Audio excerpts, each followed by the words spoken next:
Hey guys, welcome everyone. कैसे हैं आप सब? बढ़िया बढ़िया होंगे ऐसे मैं उम्मीद करता हूँ। आज हम बात करेंगे, चैप्टर शुरुआत करने जा रहे हैं, पार्टनरशिप अकाउंटिंग। देखिएगा, सिंपल समझिएगा। सबसे पहले तो हम बात करें तो पार्टनरशिप जो है वो यूं दो दो कैटेगरी में बांटते हैं इसको अपन। एक जो है इसकी बेसिक पार्टनरशिप और एक होती है एडवांस। बेसिक के अंदर हम किसको इसको कंसिडर करते हैं? Admission of partner, retirement of partner, death of partner, ये रेशियो वगैरह, ये सारे के सारे जो P&L अप्रोप्रिएशन अकाउंट वगैरह, ये सारे के सारे बेसिक के अंदर आते हैं। एडवांस के अंदर क्या आता है? डिसोल्यूशन ऑफ पार्टनरशिप, इंसॉल्वेंसी वगैरह के सारे जो केस है वो एडवांस में आते हैं। शुरुआत करेंगे हम पहले बेसिक जो है उसके बारे में। बेसिक पार्टनरशिप है वो करेंगे। अब देखिएगा, इस चैप्टर के अंदर हमें बेसिक के अंदर क्या क्या पढ़ना है। सबसे पहले तो बेसिक पार्टनरशिप में बेसिक्स जो है वो पढ़ने हैं। बेसिक्स मतलब क्या होता है कि भाई पार्टनरशिप होती क्या है, पार्टनरशिप डीड क्या है, पार्टनरशिप क्या है, पार्टनरशिप डीड क्या है, उसके बाद में पार्टनरशिप एक्ट क्या है, उसके अंदर क्या क्या लिखा है, वगैरह वगैरह, जो भी बेसिक मतलब थ्योरी जो है वो पढ़ेंगे। उसके बाद में P&L अप्रोप्रिएशन क्या है, ये किस तरीके से बनता है, ये देखेंगे। P&L एडजस्टमेंट और P&L अप्रोप्रिएशन में क्या फ़र्क है, वगैरह वगैरह जो है सारा पढ़ेंगे। बेसिक के अंदर एक अपन JLP भी सॉरी LLP भी पढ़ेंगे, लिमिटेड लाइबिलिटी पार्टनरशिप जो है वो क्या होगी। उसके बाद में पार्टनर अकाउंट जो है वो किस तरीके से बनते हैं उसके बारे में बात करेंगे, फिक्स्ड फ्लैक्चुएटिंग वगैरह। उसके बाद हम गुडविल के बारे में बात करेंगे कि गुडविल जो है वो क्या होता है, किस तरीके से कैलकुलेट होती है, किस तरीके से अकाउंटिंग होती है। बेसिक के अंदर एक रेशियो भी देख लेंगे। गुडविल के बाद में हम देखेंगे रीवैल्यूएशन ऑफ असेट्स जो है वो किस तरीके से करते हैं। उसके बाद में एक JLP जो है उसके बारे में बात करेंगे। फिर उसके बाद में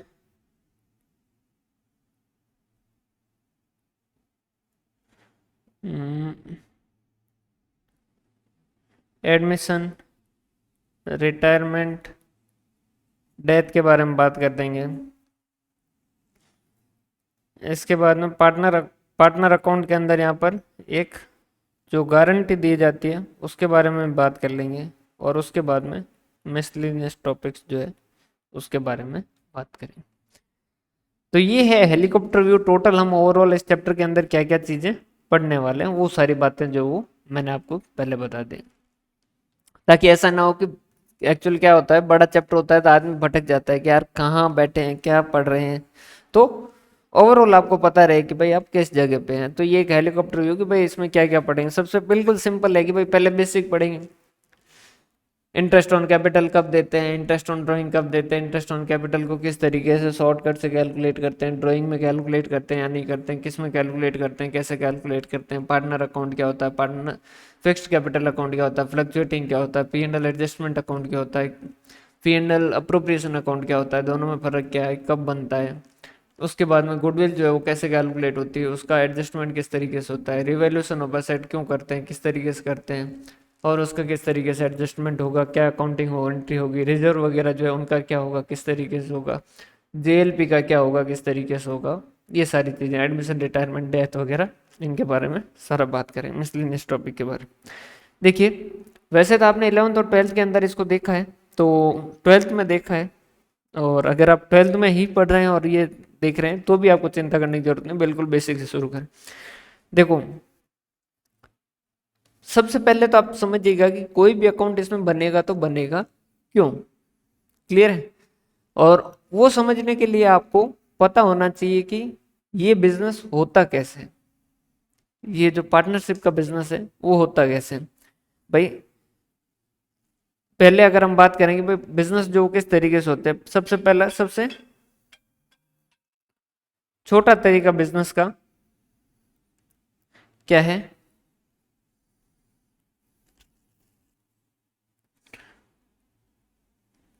वन पर्सन। एक बंदा है, उसने अपनी दुकान खोल रखी है, आपकी जो मल्टी है उसके पास जो भी शॉप लगी हो, सरस डेयरी वगैरह, ये इस तरीके की जो देख रखी हो, किराना वगैरह। एक आदमी या एक फैमिली जो है जिसको चलाते हैं, छोटा बिजनेस होता है। छोटा मतलब ऐसा नहीं मुनाफा कम ही हो, कोई जरूरी नहीं, बिजनेस अच्छा भी हो सकता है, लेकिन अल्टीमेटली उसका ओनर जो है, इसका मेन क्रक्स क्या है, इसका ओनर जो है वो कौन है, एक है। ठीक है, एक अकेला आदमी या परिवार मिलके कर रहा है। अब यहाँ पर क्या होता है, एक अकेला बिजनेस कर रहा होता है ना, उसमें सबसे अलग बात क्या है कि यहाँ पर इनको ज्यादा चोरी का डर नहीं है। मैं ही बिजनेस कर रहा हूँ, मैं ही बिजनेस संभाल रहा हूँ, तो इस केस के अंदर चोरी, अब मैं मेरे दुकान से मैं तो चोरी करने से रहा, समझ पा रहे बात। तो इस तरीके की कोई ज्यादा चिंता होती नहीं। अकाउंट की भी इतनी ज्यादा लोड नहीं लूंगा, क्योंकि भाई जो भी मुनाफा अल्टीमेटली मेरा है, जो जो भी लॉस है वो अल्टीमेटली मेरा है, तो ये सारा का सारा क्योंकि मेरे हिस्से आना है, तो इस केस के अंदर इतना ज्यादा मैं लोड नहीं लूंगा। धीरे धीरे टाइम बढ़ा, कंपटीशन बढ़ा, और या फिर मान लीजिए इसी को ग्रोथ करना था, तो उस केस के अंदर एक आदमी के पास लिमिटेशन क्या है, उसके पास रिसोर्सेज जो वो लिमिटेड है। पहली बात तो काम करने वाला बंदा एक, मान लीजिए इसको मार्केटिंग करनी है, तो दुकान बंद करके जाना पड़ेगा या तो मार्केटिंग के लिए, या फिर मार्केटिंग उसे छोड़नी पड़ेगी, या किसी को और को बुला के देना होगा, एक्स्ट्रा कॉस्ट देनी होगी। दूसरा, इसके पास फंड जो है वो भी लिमिटेड होंगे। मान लीजिए मेरे पास 50 लाख है, मैं 50 लाख का बिजनेस कर सकता हूँ। अब मान लीजिए मुझे मेरी दुकान जो है वो बड़ी करनी है, अब मेरे पास पैसा जो है वो कम पड़ रहा है, तो मैंने क्या किया, मान लीजिए मैंने मेरे कुछ दोस्तों को कहा कि भाई ये एक शॉप है, और या ये मेरा बिजनेस आइडिया है, अपन क्यों ना तीनों मिल के बिजनेस करें, क्यों ना अपन तीनों मिल के बिजनेस करें। अब फायदा क्या होगा, मान लीजिए इसकी एक्सपर्टीज किसी और में है, इसकी एक्सपर्टीज किसी और में है, इसकी एक्सपर्टीज किसी और में है, तो सबका फायदा मिलेगा। जिसे कहते हैं सिनर्जी इफेक्ट। दो लोग जब मिलते हैं ना, तो उस केस के अंदर क्या होता है, दो के लोग या दो कंपनी कोई भी मिलते हैं, तो उस केस के अंदर एक सिनर्जी इफेक्ट आता है। सिनर्जी इफेक्ट मतलब जैसे मैं दुकान चला रहा हूँ, जस्ट पास मेरा कंपटीशन वाला दुकान चला रहा है, अब मुझे कुछ कॉस्ट जो वो मैंने बाहर, एक मान लीजिए होटल चला रहे हैं, एक मैं चला रहा हूँ, एक आप चला रहे हैं, दोनों अपने आसपास होटल हैं, ठीक है। एक बंदा मैंने बाहर कर रखा है, एक बंदा आपने बाहर खड़ा कर रखा है, वो लाइट लेके इस तरीके से, वो कहता है इधर आ जाओ, इधर आ जाओ, इधर आ जाओ, आप कह रहे हो इधर आ जाओ, इधर आ जाओ, इधर आ जाओ, इस तरीके से। तो अब इसको मान लीजिए 10 हजार मैं दे रहा हूँ, आप अपने बंदे को 10 हजार दे रहे हैं, कल को अपन दुकान साथ में कर लेते, क्या है, अपने को दो बंदे रखने की जरूरत है क्या, अपन एक बंदा रख के भी काम चला सकते हैं, क्योंकि अब अपनी दुकान जो वो एक हो गई, शॉप एक हो गई। तो इस तरीके की सिनर्जी इफेक्ट, कॉस्ट में सेविंग होती है, मार्केटिंग के अंदर फायदा मिलता है, वगैरह वगैरह। मान लीजिए मेरा प्रोडक्ट जो वो कम कॉस्ट में बनाने में मैं अच्छा हूँ, ठीक है, आप उसको बेचने में पैकेजिंग वगैरह करके अच्छे भाव में बेचने में एक्सपर्ट है, अपन दोनों मिलेंगे तो ज़्यादा फायदा मिलेगा। क्लियर। तो पहले तो ये चीज़, एक तो एक्सपर्टीज का फायदा मिलेगा, दूसरा क्या होता है, फंड जो वो ज़्यादा मिल जाते हैं। एक अकेला बंदा, मान लीजिए मैं बिजनेस 50 लाख लगा सकता था, तीन लोग मिलके 50 की जगह 1.5 करोड़ भी लगा सकते हैं। जरूरी नहीं है 1.5 करोड़ ही लगाए, मान लीजिए इसके पास ज़्यादा था, इसने 50 लाख लगा दिए, इसने 30 लाख लगा दिए, इसने 20 लाख लगा दिए, क्या कैपिटल के रेशियो में ही प्रॉफिट बटेगा। मान लीजिए मैंने 50 लाख लगाए, इसने 30 लाख लगाए और इसने 20 लाख लगाए, तो क्या 5, 3 और 2 में ही प्रॉफिट बंटवारा होगा क्या, नहीं, ऐसा कोई ज़रूरी नहीं है। रीजन क्या है, मान लीजिए हो सकता है दुकान के अंदर सिर्फ यही बैठेगा, हम दोनों दुकान में नहीं बैठेंगे, हमारा दुकान के अंदर इतना काम नहीं होगा, ये पूरे दिन दुकान में रहेगा, पूरा मैनेजमेंट ये करेगा, मेन इंपॉर्टेंट सारा ये करेगा। तो इसने कहा कि मैं ऐसा ज़्यादा लूंगा, हो सकता है, या फिर हो सकता है इसने कहा कि मैं जैसा ज़्यादा लूंगा क्योंकि मेरा आइडिया मेरा है। क्लियर है। तो रेशियो इनका कुछ भी डिसाइड हो सकता है। इनके कैपिटल का जो रेशियो 50, 30 और 20, ये तो इनका कैपिटल रेशियो, भाई इन्होंने पैसा बिजनेस में लगाया उसका रेशियो। उसके अलावा वो प्रॉफिट शेयरिंग रेशियो अलग से ही रख सकते हैं। क्लियर है। अब समझिएगा, यहाँ एक अकेला आदमी हो तो मेरा किसी के साथ कांटेक्ट वगैरह करने की जरूरत है क्या, नहीं, जो होगा वो मेरा होगा, वो मेरी बात करता है। अब यहाँ पर हम 3 लोग हो गए, जैसे 3 लोग मिलकर पार्टनरशिप में बिजनेस कर रहे हैं, तो सीधी सी बात है, हम तीनों के बीच कुछ बातें तो क्लियर हो जानी चाहिए। कि भाई प्रॉफिट कैसे बटेगा, इंटरेस्ट ऑन कैपिटल कैसा दिया जाएगा, अगर कोई बिजनेस से पैसा उधार ले लेता है तो उस पर कितने परसेंट जो वो इंटरेस्ट चार्ज किया जाएगा वगैरह वगैरह, सैलरी कितनी दी जाएगी, रेमुनरेशन कितनी दी जाएगी। तो हम एक एग्रीमेंट बनाएंगे, जिस एग्रीमेंट को यहाँ पर हम क्या कहते हैं, पार्टनरशिप डीड। क्लियर है। अब सर ये पार्टनरशिप डीड बनाने की क्या जरूरी है, आप खुद सोचिए कि क्या आप सरकार है, मान लीजिए आप मोदी है, आपको कहा गया कि भाई आप बनाना चाहते हैं या नहीं बनवाना चाहते हैं, ये जरूरी करना चाहते हैं या नहीं करना चाहते हैं। सीधी सी बात समझिएगा, एक बिजनेस अगर सेटअप होता है तो ये 3 लोग तो एंगेज होंगे, जो होंगे 1-2 ये एम्प्लॉय रखेंगे, 5 लोगों का एम्प्लॉयमेंट जनरेट होगा। क्लियर है। अब इनके ऊपर अननेसेसरी बहुत ज़्यादा बर्डन डाल दिए कि भाई ये करवाओ, ये रजिस्ट्रेशन करवाओ, वो रजिस्ट्रेशन करो। आज के टाइम के अंदर अगर आप थोड़ा बहुत इकोनॉमिक्स टाइम्स वगैरह ये सारी चीज़ें पढ़ते हैं या करंट अफेयर से जुड़े रहते हैं तो आपको पता होगा कि सरकारें कोशिश करती है बिजनेस जो जितना सुगम और जितना आसान तरीके से बनाया जा सके उतना बना दे। 1 सर्टिफिकेट टाइप का निकालते हैं, भाई एक सर्टिफिकेट ले लो फिर तुम बिजनेस करो सारे। जैसे मान लीजिए मुझे होटल करना है तो उसके इसके अंदर फूड लाइसेंस अलग लेना पड़ेगा, ये लाइसेंस अलग, वो लाइसेंस अलग, फला लाइसेंस अलग, जेडीएस अलग परमिशन। सरकार चाहती है कि इतने माथाफोड़ी से परेशान होके बंदा बिजनेस ही नहीं करेगा, तो वो कम से कम करना चाहते हैं। उससे होगा क्या, मान लीजिए 5 लोग यहाँ अंगेज हो गए, ये 5 लोग तो सरकार का माथा नहीं खाएंगे कि भाई हमें एम्प्लॉयमेंट दो, हमें एम्प्लॉयमेंट दो, हमें एम्प्लॉयमेंट दो। और कल को इनका बिजनेस बड़ा हो गया, हो सकता है ये 1500-2000 लोगों को एम्प्लॉयमेंट दे। तो जितना ज़्यादा एम्प्लॉयमेंट जनरेट होगा, बिजनेस होगा तो वैल्यू जनरेट होगी। भाई ये क्या करेंगे, बिजनेस करेंगे, इसका मतलब कुछ ना कुछ तो चीज़ जो वो बना के बेचेंगे, तो कुछ चीज़ बनेगी, कुछ सोसाइटी के अंदर कुछ जो है वो अल्टीमेटली वैल्यू जो ये प्रोवाइड करेंगे। समझ पा रहे हैं बात। तो सरकार चाहती है कि भाई बिजनेस ज़्यादा से ज़्यादा हो। ठीक है। तो पार्टनरशिप डीड की ऐसी उन्होंने कोई खास रिक्वायरमेंट नहीं रखी कि आपको कंपलसरी करना ही करना है। एग्रीमेंट आपका, अगर आप तीनों खास दोस्त है, आपने कहा कि यार आप आपस में क्या ही लिखेंगे, क्या एग्रीमेंट करें, आपस में बात कर ली, बात खत्म। इस तरीके से भी कर सकते हैं, चाहे तो पार्टनरशिप डीड बनाना चाहे तो बना सकते हैं। इस तरीके का कोई कंपल्सन यहाँ नहीं डाला सरकार, और बिल्कुल लॉजिकल है, भाई क्यों ही डालें। क्लियर। अब पार्टनरशिप डीड है, अगर एग्रीमेंट इन्होंने बना दिया तब तो बिल्कुल कोई दिक्कत वाली बात नहीं। उन्होंने उसमें लिखा होगा कि भाई इंटरेस्ट ऑन कैपिटल कैसे देंगे, इंटरेस्ट ऑन ड्राइंग कैसे देंगे, वगैरह वगैरह सारी बातें उन्होंने लिखी होगी, नोट डाउन की होगी। उसके हिसाब से जो शर्तें उसमें लिखी है उसके हिसाब से काम चलेगा।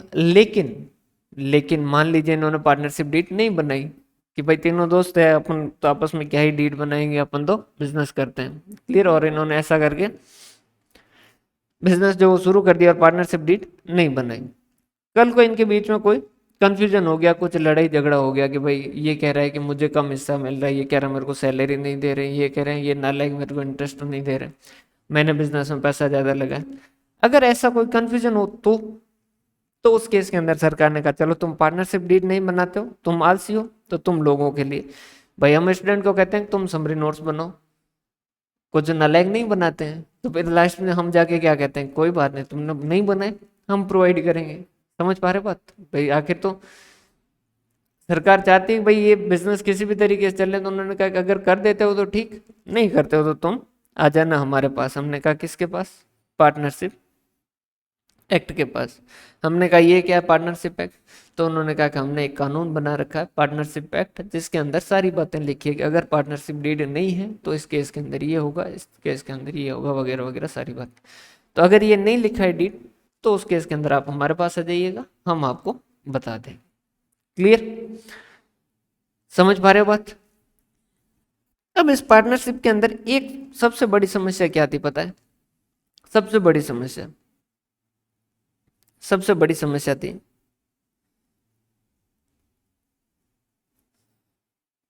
Unlimited liability. अनलिमिटेड लाइबिलिटी मतलब क्या होता है, अब समझिएगा। मान लीजिए पार्टनरशिप के अंदर कोई भी नुकसान हो गया, क्लियर है, और नुकसान बड़ा हो गया, पार्टनरशिप के अंदर जितनी सारी एसेट थी वो सारी सेल कर दी, लेकिन फिर भी पूरा पैसा नहीं भर पाए, और इस तरीके का कोई बड़ा नुकसान हो गया। मान लीजिए कोई एग्रीमेंट किया था और वो एग्रीमेंट में ऐसा कुछ गड़बड़ हो गया, कोई कॉन्ट्रैक्ट किया था वो गड़बड़ हो गया और उस वजह से बहुत बड़ा लॉस हो गया। भाई बिजनेस है, बिजनेस के अंदर तो बिजनेस का खेल ही रिस्क का है। भाई आप कोई भी चीज ज्यादा खरीद के रखते हो स्टोर करके, आपको लगता है कि स्टोर करके रख लेते हैं, आगे इसके भाव बढ़ेंगे। मान लीजिए जैसे लॉकडाउन के अंदर लोगों ने क्या किए थे, तंबाकू, वाइन वगैरह, दारू वगैरह जो अच्छा खासा स्टोर करके रखा, और उन्होंने उस टाइम के अंदर अच्छे भाव में बेचा भी था। भाई अल्टीमेटली तो बिजनेस क्या है, अल्टीमेटली क्या है, एक समस्या है, उसका जो समाधान ढूंढ रहा है वो बिजनेस है। समझ पा रहे हो? भाई ये किताबें आप खुद से पढ़ें, ठीक है, तो आप समझ लेंगे, कोई ऐसी दिक्कत वाली बात नहीं होगी। लेकिन आप चाहते हैं कि भाई कौन इतना टाइम इसमें वेस्ट करे, इससे अच्छा किसी और ने मेहनत की हो तो वो हमें दे दे, ताकि हम उससे ले लें और सीधा हमें मेन पॉइंट पता चल जाए, ताकि हम ज़्यादा रिवीजन कर पाए हम, और ज़्यादा उसको टाइम जो वो और अच्छे से यूटिलाइज कर पाए।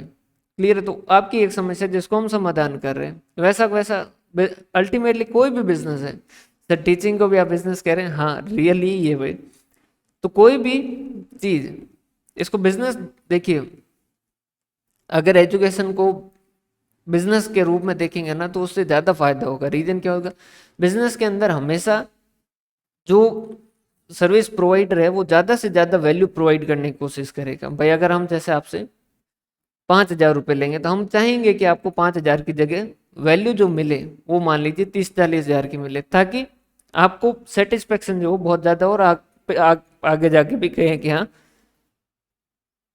इनसे जो है हमने सर्विस ली और हमें बहुत अच्छा लगा। क्लियर है? और नालायकों को भी शेयर भी करो इसको, और सब्सक्राइब भी करो चैनल वगैरह को। तो ये इस तरीके का काम यहाँ पर होता है। अब यहाँ पर जैसे कोरोना के केस के अंदर ज़्यादा भाव बेच लिया और चल गया, और अच्छा खासा मुनाफा जो कर लिया। अब मान लीजिए किसी ने लास्ट के अंदर जब लॉकडाउन खत्म होने वाला था उससे जस्ट पहले जो उसने क्या किया, अच्छा खासा माल जो है वो स्टोर किया, जस्ट उसके दूसरे या तीसरे दिन बाद में 50-60 लाख का मान लीजिए उसने माल जो वो ज़्यादा भाव के अंदर खरीदा, क्योंकि उसको लग रहा था कि रिटेल के अंदर और ज़्यादा भाव में बेचेंगे और मुनाफा कमाएंगे। समझ पा रहे बात? और दूसरे तीसरे दिन लॉकडाउन हट गया, प्राइजेस नॉर्मल हो गई। अब जो ये रिस्क ली थी, हो सकता है रिटर्न मिलता है, इस बार नहीं मिला और लॉस हो गया। तो बिजनेस के अंदर रिस्क है, इसी वजह से रिटर्न है। समझ पा रहे बात? तो ऐसी अगर सिचुएशन हो जाती है और लॉस ज्यादा हो जाता है, तो उस केस के अंदर आप पहले पार्टनरशिप के अंदर जो भी एसेट है वो सेल करो, पार्टनरशिप के अंदर जो भी खरीद रखी है वो एसेट सेल करके पैसा देने की कोशिश करो। लेकिन मान लीजिए सिचुएशन ये हो गई या लॉस इतना बड़ा हो गया कि पार्टनरशिप की सारी एसेट सेल कर दी, फिर भी अभी तक आपका लॉस जो पूरा नहीं हो रहा है, तो उस केस के अंदर पार्टनर जो है वो उनको अपने घर से पैसा लाके भी पैसा भरना पड़ेगा। रीजन क्या होता है, एक कंपनी के अंदर क्या होता है, कंपनी के मालिक जो है शेयर होल्डर और कंपनी, इनके बीच के अंदर क्या होता है, एक दीवार होती है, जैसे वॉल कहते हैं अपन, वहाँ पढ़ेंगे हम सेपरेट लीगल एंटिटी, सॉरी वहाँ पढ़ेंगे हम कंपनी के अंदर एक वॉल होती है, जिसकी वजह से क्या होता है, कोई भी आउटसाइड रहेगा ना वो कंपनी तक पहुंच पाएगा, कंपनी के पीछे जो शेयर होल्डर है उन तक नहीं पहुंच पाएगा। लेकिन पार्टनरशिप के केस के अंदर ये वाली दीवार नहीं होती है, तो उस केस के अंदर अगर कोई गड़बड़ होगी तो ये सीधे पार्टनर पे केस करेंगे, पार्टनरशिप पे और पार्टनर पे केस करेंगे, और उस केस के अंदर इन पार्टनर को इनके घर से भी पैसा ला के जमा करना पड़ेगा और ये नुकसान पूरा करना पड़ेगा। क्लियर है? तो ये एक बहुत बड़ी समस्या इसके अंदर रहती है। अब बिजनेस कर रहे हैं तो बिजनेस के अंदर तो आपको पता ही है ऐसा किसी भी दिन बुरा हादसा हो सकता है, तो आप चाहते हैं कि नहीं यार ये ना हो, तो इसकी जगह आप एक और तरीका होता है कि आप क्या कर दीजिए, कंपनी बनाइए और कंपनी के रूप में बिजनेस कीजिए। कंपनी के अंदर क्या होगा, कंपनी के अंदर बस ये होगा कि एक दीवार होगी, ये कंपनी है, इसकी खुद की एक अलग से क्या दे दी जाएगी, पहचान दे दी जाएगी। अब अगर कम जो भी केस होंगे ना वो इस कंपनी पे केस होंगे, और कंपनी किसी पे केस करेगी। अब इस कंपनी के पीछे जो शेयर होल्डर बैठे हैं ना, इनके ऊपर केस नहीं होगा। समझ पा रहे हो? तो अल्टीमेटली ये एक दीवार जो इनको बचा देती है, जिस वजह से शेयर होल्डर जो इनकी लाइबिलिटी क्या हो जाती है, लिमिटेड हो जाती है।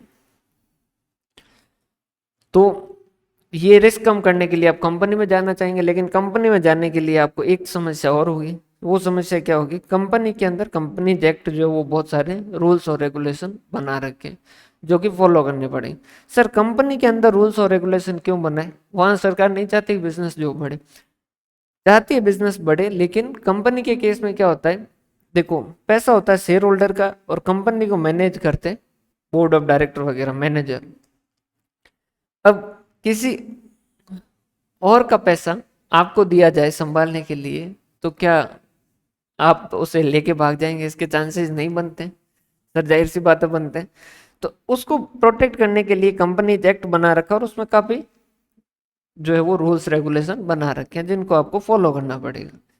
अब वो फॉलो करने में, छोटा बिजनेस है तो उसके लिए मुश्किल हो जाती, कंपनी तो क्योंकि माना जाता है कि बड़ा बिजनेस है तो उसके इसके अंदर वो इस तरीके की दिक्कत नहीं होती है, तो उनको वो फॉलो कर सकते हैं। लेकिन छोटा बिजनेस जो कंपनी के फॉर्मेट जाएगा तो उसके साल की उसकी मेंटेनेंस कॉस्ट भी भारी पड़ेगी, भाई सीए लेके चला जाएगा कुछ पैसा, काफी सारा पैसा। तो क्लियर है, तो ये सारी दिक्कत होती है।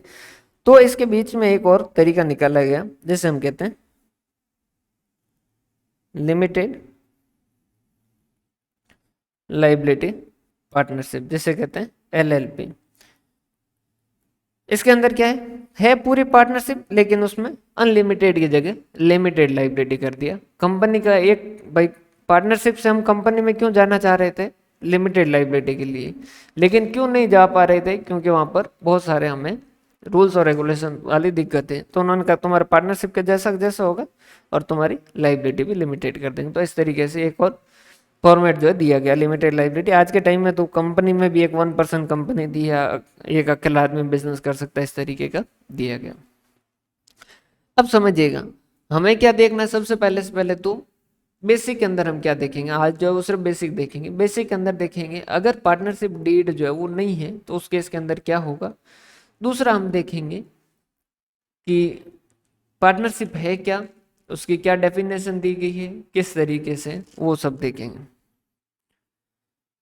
तो देखिए ध्यान रखिएगा, सेक्शन 4 जो है वो क्या करता है, section 4 of partnership act 1932, section 1932 sorry act 1932 उसका सेक्शन जो है वो 4 है।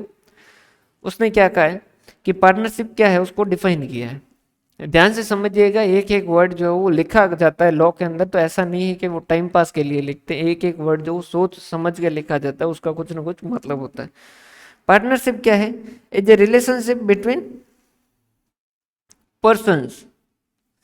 अब देखिएगा पर्सन्स और इंडिविजुअल के अंदर फर्क होता है। इंडिविजुअल वर्ड यूज होता है ह्यूमन बीइंग के लिए जो जीवित आदमी है, लेकिन पर्सन जो है वो किसके लिए होता है? आप ह्यूमन बीइंग भी हो सकते हैं, आप आर्टिफिशियल जो है वो भी हो सकते हैं। समझिएगा जैसे राम एक आदमी है, राम क्या एक इंडिविजुअल है। एबीसी लिमिटेड है जो कि क्या है, इंडिविजुअल है क्या? नहीं, ये कोई इंडिविजुअल नहीं है, ठीक है। लेकिन कानून की नज़र में ये एक अलग से इसकी एंटिटी है, इसकी एक अलग से पहचान है, इसके ऊपर केस किया जा सकता है, ये किसी के ऊपर केस कर सकती है। तो ये क्या है, पर्सन के अंदर ये भी एक पर्सन है और ये भी एक पर्सन है। क्लियर है? तो अगर आपसे पूछा जाए कि कोई आर्टिफिशियल पर्सन क्या पार्टनरशिप के अंदर पार्टनर बन सकता है क्या? बन सकता है। क्लियर है? रिलेशन बिटवीन पर्सन्स, और उन्होंने क्या किया, who have agreed to share the profit, और जिन्होंने क्या किया प्रॉफिट में बंटवारा करने की बात कही है। अब समझिएगा यहां पर उन्होंने बहुत ही समझदारी से लिखा कि वो प्रॉफिट के अंदर हिस्सा लें। माइनर जो होते हैं, जो 18 साल से छोटे हैं, वो जो है वो लॉस के अंदर हिस्सा नहीं ले सकते। अगर यहाँ पर लिखा होता है agreed to share the profit and loss, तो उस केस के अंदर माइनर कभी पार्टनरशिप में पार्टनर बन ही नहीं सकता, क्योंकि माइनर को लॉस के लिए लाइबल नहीं किया जा सकता। समझ पा रहे हो बात? तो उस केस में माइनर नहीं बनता, लेकिन इन्होंने क्या लिखा है, एग्रीड टू शेयर प्रॉफिट, कि वो उसे प्रॉफिट में हिस्सा मिलना चाहिए। माइनर को प्रॉफिट में हिस्सा मिलता है और लॉस के अंदर उसको हिस्सा नहीं मिलता है, उस हिसाब से माइनर भी जो है वो पार्टनरशिप में पार्टनर बन सकता है। Clear? Of the business carried on by all or any of them, उनमें से जो है वो उनमें से सारे मिलके काम कर सकते हैं, दुकान पे सारे पार्टनर बैठ सकते हैं, या हो सकता है कि उनमें से एक जो है वो सारों के बिहाफ पे भी बैठ सकता है। एक्टिंग फॉर ऑल, बाकी सबके लिए वो काम कर सकता है। तो मेनली इसमें 4 पॉइंट है। एग्जिस्टेंस ऑफ म्यूचुअल एग्रीमेंट, इनके बीच में आपस में एग्रीमेंट होना चाहिए। समझिएगा, आपने कॉन्ट्रैक्ट एक्ट पढ़ा हो तो उसके अंदर पता होगा कि भाई एग्रीमेंट जो है वो एग्रीमेंट के बाद में कॉन्ट्रैक्ट बनता है। अगर एग्रीमेंट जो वो लीगल एनफोर्सेबिलिटी आ जाती है तो उसके बाद में कॉन्ट्रैक्ट बनता है। एग्रीमेंट जो वो यहाँ पर बेसिक रिक्वायरमेंट दी गई, कॉन्ट्रैक्ट लिखा होता है तो फिर उसके अंदर इंडियन कॉन्ट्रैक्ट एक्ट के अंदर जब आप पढ़ोगे तो वहां पर एग्रीमेंट जो वो छोटा पार्ट है। एग्रीमेंट आसानी से बन सकता है। एग्रीमेंट के बाद के अंदर एग्रीमेंट ओरल भी हो सकता है, कोई जरूरी नहीं है कि रिटर्न ही हो। क्लियर। तो यहाँ पर एग्रीमेंट की रिक्वायरमेंट दी है, कॉन्ट्रैक्ट की नहीं दी है। उसके बाद में उनका बिजनेस होना चाहिए। 4 लोग हैं, जैसे प्रेम और अमर, अंदाज अपना अपना में उन्होंने, और वो एक और है, अकेला होता है, उसका पता नहीं क्या नाम होता है। वो तीनों जो वो एक आपस में एग्रीमेंट करते हैं कि भाई क्या नाम होता है उसका, रवीना, जो रवीना को मना पाएगा रवीना उसकी होगी, ये इन तीनों के बीच में एग्रीमेंट होता है। तो क्या वो एक पार्टनरशिप माना जाएगा क्या? नहीं है, उनका एग्रीमेंट है उनका, लेकिन वो कोई बिजनेस नहीं है। समझ पा रहे बात? तो बिजनेस भी होना चाहिए। क्लियर है। शेयरिंग ऑफ प्रॉफिट, प्रॉफिट जो है वो आपस में बांटे। और म्यूचुअल एजेंसी, म्यूचुअल एजेंसी का मतलब क्या होता है? अब मान लीजिए 3 पार्टनर है और उस 3 पार्टनर में एक पार्टनर मैं हूं और मैंने कोई साइन कर दिया, और उस साइन के अंदर मेरे बाकी वाले दोनों पार्टनर ये नहीं कह सकते कि इन्होंने साइन किया, ये जो भी होगा इसमें यही भरेंगे, नहीं। म्यूचुअल एजेंसी है, अगर मैं करता हूं तो ये माना जाएगा कि मैंने इन दोनों के बिहाफ पे भी मैंने ही किया, पार्टनरशिप के बिहाफ पे किया। तो म्यूचुअल एजेंसी होती है इसके अंदर, पार्टनरशिप के अंदर। क्लियर है। नंबर ऑफ पार्टनर, भाई पार्टनरशिप में कम से कम 2 लोग तो होने ही चाहिए। मैक्सिमम जो है 50 है। एक्चुअल में देखिए कंपनीज एक्ट के अंदर लिखा गया है भाई मैक्सिमम 100 हो सकते हैं, लेकिन कंपनीज एक्ट के रूल के अंदर जो 50 लिखा है।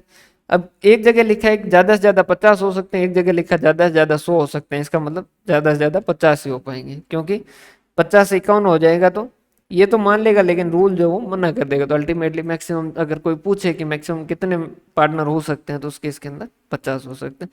एक्सेप्शन दे रखा है अगर प्रोफेशनल वगैरह है तो, लेकिन उतना आपको डिटेल में जाने की जरूरत खास है नहीं। क्लियर है। समझ पा रहे बात? तो ये है बिल्कुल बेसिक पार्टनरशिप की, भाई पार्टनरशिप है क्या।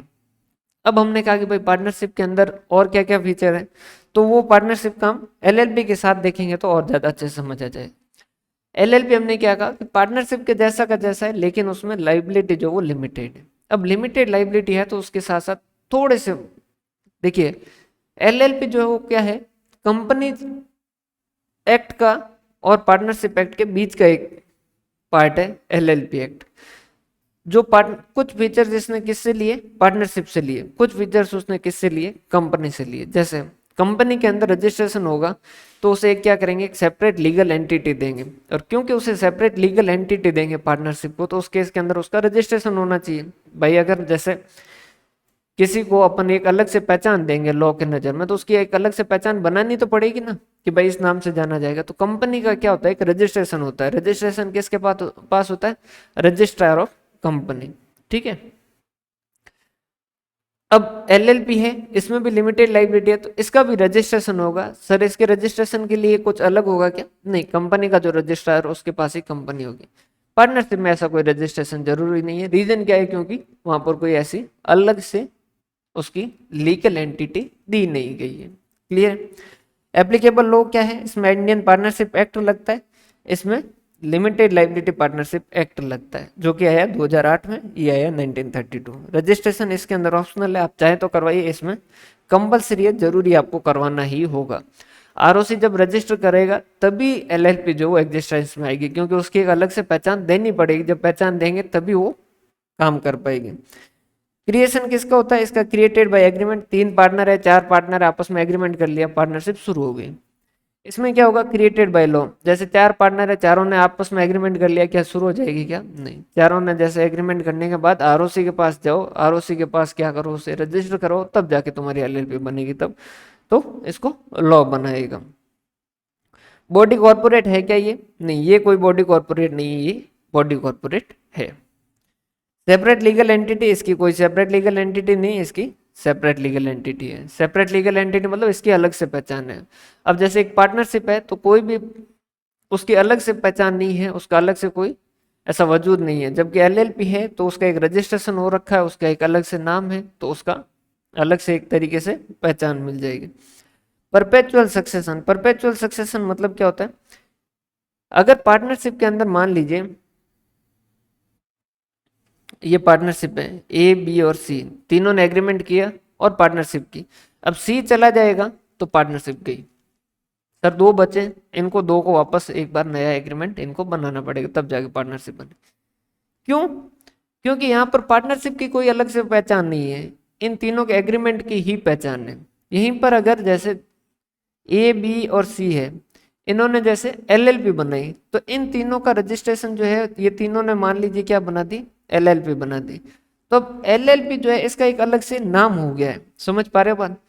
अब ये एलएलपी कब तक रहेगी, जब तक इसके अंदर पार्टनर है, चाहे इसमें सी अकेला चला जाए कोई बात नहीं, दो है मिनिमम रिक्वायरमेंट पूरी हो रही है, ठीक है। कल को डी आ जाता है, एलएलपी चलेगी क्या, एलएलपी चलेगी। ई आ जाता है, एलएलपी चलेगी क्या, एलएलपी चलेगी। रीजन क्या है, क्योंकि इसकी एक अलग पहचान हो गई, ये कंटिन्यू चलेगी। तो इसे क्या कहते हैं, परपेचुअल सक्सेशन, कि भाई एक पार्टनर आ जाए या चला जाए उससे कोई खास फर्क पड़ेगा नहीं, हमारी पार्टनरशिप चलती रहेगी, एलएलपी चलती रहेगी, sorry. Partnership do not have perpetual succession, कोई परपेचुअल सक्सेशन नहीं, पार्टनर के एग्रीमेंट से बना है, अगर एक आध भी चला जाएगा एक आध नया आ जाएगा तो नया एग्रीमेंट बनाना पड़ेगा, बात खत्म। यहाँ पर परपेचुअल सक्सेशन है, रीजन ये है कि उनका अलग से आपने रजिस्ट्रेशन करवा दिया, अब उसकी पहचान है। And individual partner may come and go, आओ तो वेलकम, जाओ तो वेलकम, वैसा एलएलपी का सिस्टम होगा। Number of partner minimum 2 maximum 50, minimum 2 but no maximum limit. LLP के अंदर मैक्सिमम लिमिट नहीं है, ध्यान रखिएगा। ओनरशिप ऑफ एसेट, अब यहाँ पर जो एसेट खरीदी जाएगी वो पार्टनरशिप के नाम पे नहीं होगी, पार्टनर के नाम पे ही खरीदी जाएगी, क्योंकि पार्टनरशिप के अलग से कोई कानून की नजर में कोई उसकी पहचान है नहीं। Firm cannot own any asset, the partner own the asset of firm, the LLP as an independent entity can own asset. इस केस के अंदर एलएलपी के उसका क्योंकि अलग से वजूद है तो वो अपना नाम पे एसेट रख सकता है। लाइबिलिटी ऑफ पार्टनर और मेंबर, ये अनलिमिटेड है या लिमिटेड है, लिमिटेड कितना, जितना उन्होंने कंट्रीब्यूशन के लिए बात कर रखी। प्रिंसिपल एजेंट रिलेशन, पार्टनर जो है वो एजेंट, यहाँ समझिएगा, पार्टनर जो वो एजेंट किसके, फर्म के हैं और एक दूसरे के, तीनों में से मैंने कोई एग्रीमेंट किया तो उसके लिए भी जैसे मेरे बाकी दोनों पार्टनर है वो जिम्मेदार रहेंगे, जबकि एलएलपी में ऐसा नहीं है। पार्टनर जो वो सिर्फ एलएलपी के जो है वो एजेंट है, पार्टनर जो है वो सिर्फ और सिर्फ किसके are agent of firm only and not of other partner. LLP के केस में मान लीजिए अगर हमने एलएलपी का रजिस्ट्रेशन करवाया, मैंने कुछ ऐसा एग्रीमेंट कर दिया और वो कल को मना करना चाहे तो कर सकते हैं। क्लियर है, समझ पा रहे हो बात? क्लियर है यहां तक का? अब पार्टनरशिप डीड बना दी, अगर उन्होंने आपस में एग्रीमेंट के अंदर लिख दिया कि भाई इंटरेस्ट ऑन कैपिटल वगैरह इतना देंगे, तब तो ठीक। अगर पार्टनरशिप डीड में नहीं बनाई या पार्टनरशिप डीड में इन मुद्दों पे नहीं लिखा गया, तो उस केस के अंदर पार्टनरशिप एक्ट ने कहा कि भाई हम जो बोलते हैं वो माना जाएगा। क्लियर है? In the absence of any agreement to contrary, अगर इसके अगेंस्ट में कोई एग्रीमेंट में लिख दिया है तब तो फिर वो माना जाएगा। जैसे ए बी और सी जैसे पार्टनर है और उन्होंने एग्रीमेंट में लिख दिया कि हम इंटरेस्ट ऑन कैपिटल 40% देंगे, बस बात खत्म हो गई, उनके बीच में एग्रीमेंट है, उन्होंने आपस में जो भी डिसाइड किया वो माना जाएगा। लेकिन उन्होंने लिखा ही नहीं या उन्होंने पार्टनरशिप डीड बनाई ही नहीं, तो उस केस के अंदर आपको क्या करना होगा, पार्टनरशिप एक्ट के हिसाब से चलना होगा। और पार्टनरशिप एक्ट क्या कहता है, no partner has the right to a salary, कोई भी पार्टनर को सैलरी पे कोई भी तरीके का हक नहीं होगा। No interest is to be allowed on capital, कोई भी कैपिटल पे इंटरेस्ट नहीं दिया जाएगा। No interest to be charge on the drawings, कोई भी तरीके का ड्राइंग पे इंटरेस्ट चार्ज नहीं किया जाएगा। इंटरेस्ट जो 6% पर एनम के हिसाब से दिया जाएगा। अगर कोई partners loan to the firm, अगर पार्टनर जो फर्म को कोई लोन देता है तो उस पर 6% ब्याज दिया जाएगा। प्रॉफिट एंड लॉस जो वो इक्वली डिसाइड होंगे। अब समझिएगा क्वेश्चन किस तरीके से पूछा जाता है कि पार्टनर ए ने 50 लाख लगाए, पार्टनर बी ने 30 लाख लगाए, पार्टनर ए कह रहा है कि मैंने पैसा ज्यादा लगाया तो मुझे इंटरेस्ट ऑन कैपिटल, तो पार्टनरशिप एग्रीमेंट बन नहीं रखा है, क्या पार्टनर ए का जो कहना है वो वैलिड है या नहीं? इमोशनल होने की बिल्कुल जरूरत नहीं है, सीधा लिखा है। अगर तुम्हें चाहिए था इंटरेस्ट ऑन कैपिटल, बनाते पार्टनरशिप डीड, पैसा ज्यादा दिया तो तुम बनवाते ना भाई, तुम्हें अगर लगता था 10 या काम तुम ज्यादा कर रहे हो, सैलरी रेम्युनरेशन चाहिए था, डीड बनवानी चाहिए थी। समझ पा रहे बात? एग्रीमेंट करना चाहिए था, नहीं किया है, उस केस के अंदर आपके लिए सीधा सा रूल है, ना कोई इंटरेस्ट है किसी को, ना किसी को सैलरी है, ना इंटरेस्ट ऑन ड्राइंग है, ना इंटरेस्ट ऑन कैपिटल, सिर्फ और सिर्फ एक इंटरेस्ट दिया जाएगा, जो पार्टनर लोन देगा किसको, फर्म को, उस पे भी कितना, 6%। प्रॉफिट और लॉस, किसने कितना कैपिटल लगा रखा कोई मतलब नहीं है, सब में बराबर बटेगा। In the absence of an agreement the interest and salary payable to partner will be paid only if there is profit. और इंटरेस्ट ऑन कैपिटल वगैरह अगर दिया जाएगा तो भी किस केस में दिया जाएगा, जब प्रॉफिट होगा। तो अगर प्रॉफिट नहीं है तो कोई इंटरेस्ट ऑन कैपिटल नहीं है। क्लियर। आज हम इतना ही देखते हैं, पहला सेशन है, शुरुआत है, मतलब इस चैप्टर का पहला सेशन है, तो हल्की फुल्की शुरुआत रखते हैं, धीरे धीरे जैसे बढ़ेंगे वैसे वैसे इसको और डिटेल में करेंगे। बहुत बहुत धन्यवाद। हंसते रहें, मुस्कुराते रहें, पढ़ते रहें।